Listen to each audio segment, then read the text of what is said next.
नमस्कार सांग मैंने मु वंदना आपण मानक स्वागत करुच्ची मोर एक छोटिया ब्लॉग को।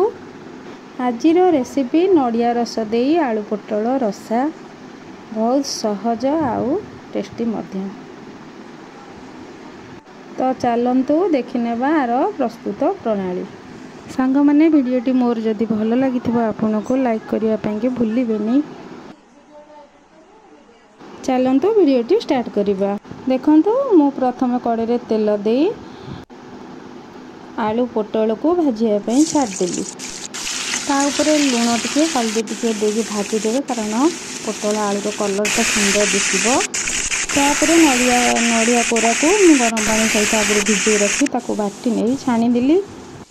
देखंतु एपटे आलू पोटल कषा भजा भी रेडी हो गला। तापरे कड़े रे तेल दे तेजपत्र जीरा पियाज कटा ताको पकईदेली।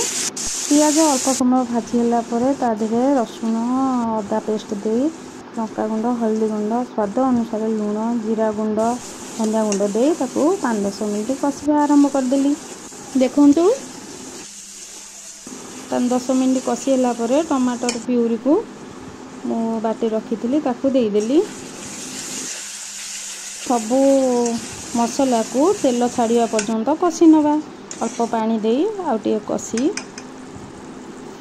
देखु भले कषि गला पोटल आलू टिके पकईकि 5 मिनट कषि नवा। देखु मसला मोर रेडी आसला रखि नड़िया रस को ता उपरे देदबा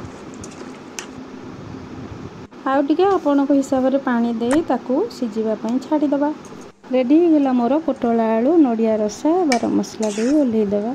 सांग मैंने मोर ये रेसिपीटी आपण मानू केमती लगिला जनइबे। जगन्नाथ कृपारू आपण मैंने भलरे थांतु खुशी रे थांतु। रहिली नमस्कार।